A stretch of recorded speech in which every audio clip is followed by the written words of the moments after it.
அண்ணா அண்ணா எங்கே போகிறீங்க? புரோக்கர் வர சொல்லியிருக்காரு.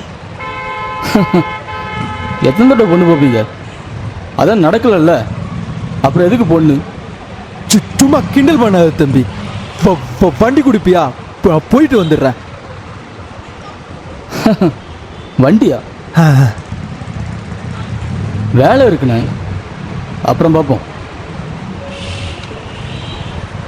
சரி சரி தம்பி, வர. நல்லா பேசுகிறவனுங்க ஒருத்தரும் பொண்ணு தர மாட்டேங்கானுங்க.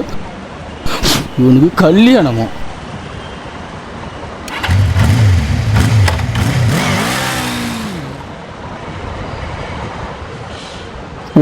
ஒரு இடம் வரைக்கும் போகணும். வண்டி குடிப்பியா? இப்போ தான் வண்டியை சர்வீஸ் பண்ணிட்டு வந்தேன். நானும் ஒரு இடத்துக்கு போனேண்ணே. ஓ அப்படியா? சரி தம்பி, சரி. ஏன் நடந்து வந்த? உன் வண்டி எங்க?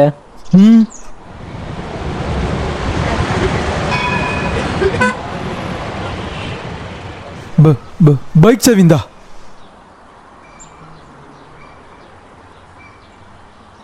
உன் பைக் எதுக்குடா கொடுத்த? பொண்ணு பார்க்க புரோக்கர் வர சொல்லியிருந்தா, அதான் வாங்கிட்டு போனேன். சரி ஓகே. பைக் கொடுத்ததுக்கு ரொம்ப தேங்க்ஸ் தானே. இந்த தடவை கண் கண் கண் கண்டிப். நீங்க சொல்லுங்க.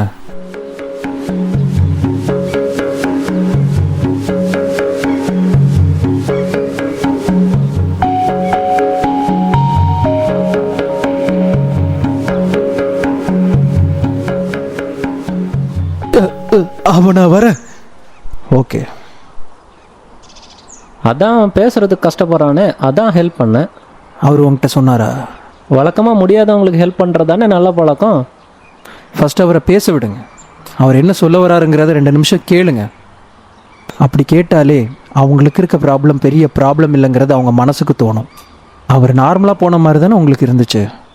அந்த 2 நிமிஷம் பேசுனதுக்கு அப்புறமா அவரோட ஃபேஸ் எக்ஸ்பிரஷன் எப்படி இருக்குன்னு உங்களுக்கு தெரியுமா?